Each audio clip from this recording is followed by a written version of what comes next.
Welcome back once again. In this part, we're going to start learning each and every tools. So first and foremost, I'm going to show you how to work with a rectangle tool and how can we customize it. So in the previous part, we had taken a rectangle, but I'm going to remove it right now. So if I'm going to select V, then this select tool will be selected. So either I can click this rectangle from here, or I can simply press the R on my keyboard. So if I'm gonna press R on my keyboard here, then I will be able to use this rectangle. So you can simply learn or memorize those shortcut key. Okay, it will give you a lot of flexibility while you will work on a big project. So instead of clicking again and again on those icon, you can simply press R, then it is gonna open. And then if you are gonna select V or this one, then we will be able to move it one here. So now I'm gonna show you how can we work with the rectangle and how can we customize our rectangle part, so that you guys can end up knowing how can we use each and every items here. So once we will click here, once we will select our rectangle here, in here you will be able to see a couple of dotted. So the outside dot here, through this we can increase and decrease the size of our rectangle, or simply in the right side corner you will be able to see this W means the width and height, S means the height. So in here you can also change the height. So let's see. So let's say I want to change the height 81 to 200. So I'm gonna type 200 here and press enter. Then you will be able to see the size has been increased. So this is the way to increase and decrease the size. So you can simply drag it here this way, or you can customize it here. Now once I will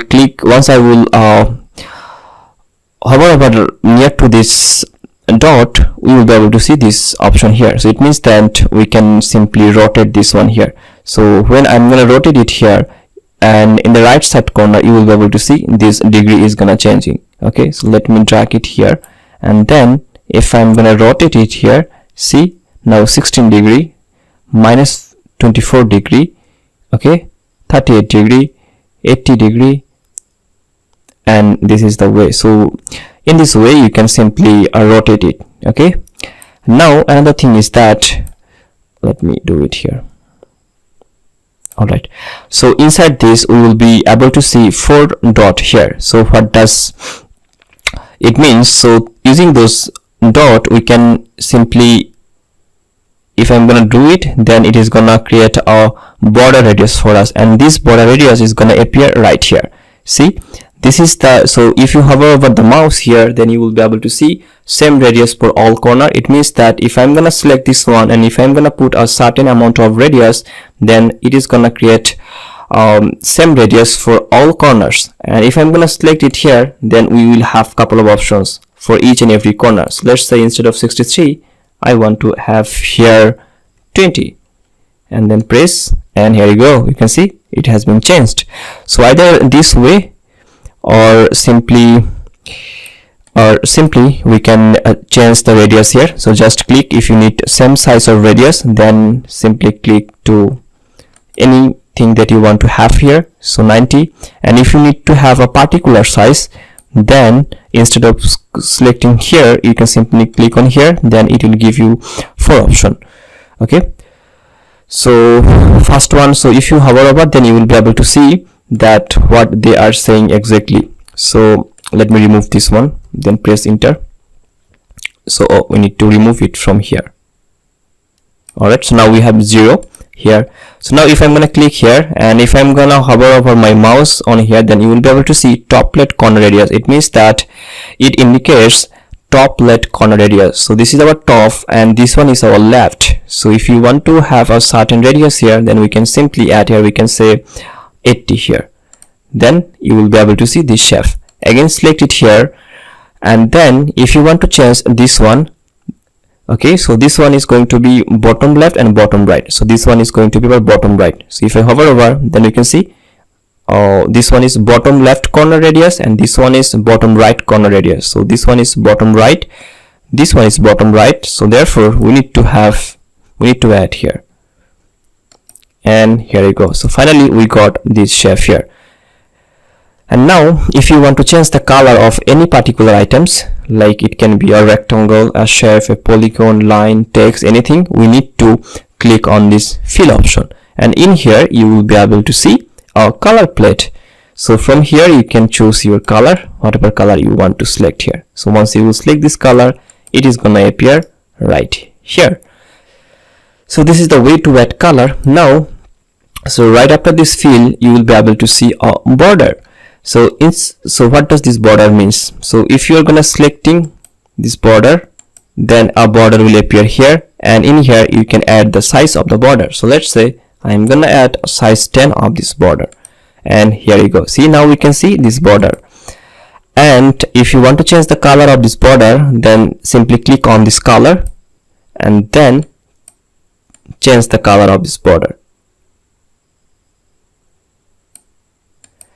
So then click on this border color and then change it. So I'm going to change the border size 10 to 3, or just to understand, I can add 4. Alright, and if you need to have a dash, then simply you can add here. Like if you want to have 4 dash, then you will be able to see this dash will appear here.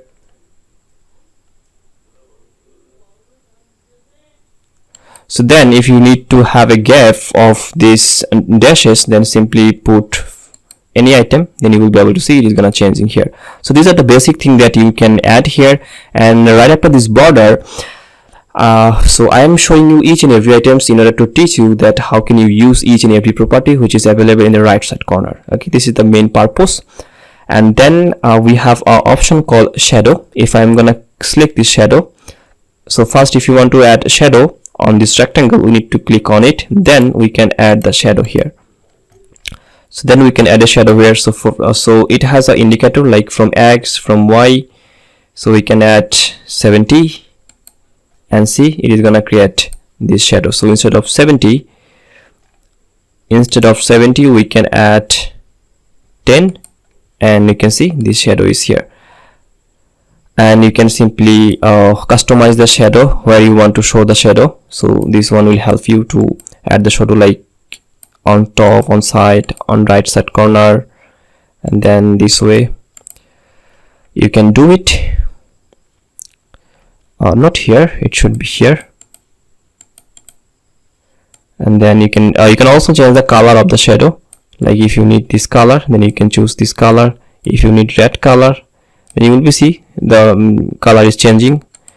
And then there is an option called background blur. So if you want to background blur, or if you want to add object blur, then you can click on this, and then you can increase and then decrease it, and it will do this thing. So instead of object blur, if you want to have background blur, then you can simply do it. See, you will be able to see this option is gonna have here. So there is a couple of options. You can use it whenever you need to have any sort of item you need to blur. So these are the basic tools that we can use. So right now I don't need to have background blur, so that's why I am gonna check out it here. So I'm gonna remove this one here. And these are the basic thing that is available in Adobe XD. So I hope you have learned how to design and customize a rectangle, and how can we use almost all sort of tools that is available in Adobe XD. But we have not finished yet.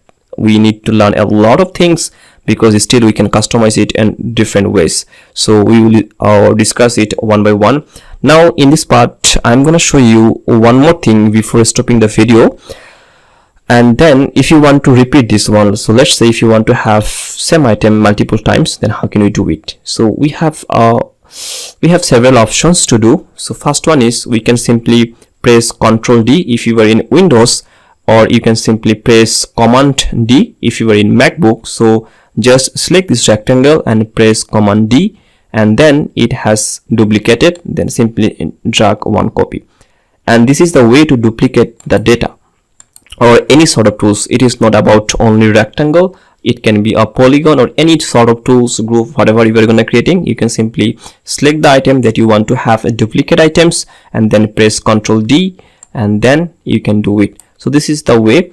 Now I'm going to remove those items, and we have another options, and which is an easy option, I would say, and I will always suggest you to use it. So in here you will be able to see a option called repeat grid. So click on this repeat grid and it will look this way. Now once you will click this repeat group, then you can simply drag it this way. As much as you need, you can simply drag it and it is gonna appear here. Once we are done with your items, whatever amount of items you need, then you can simply ungroup it. Or if you want to change the color of your entire data item, like as it is in a group grid, if I'm going to change the color of one particular item, then it is going to change the color for every items.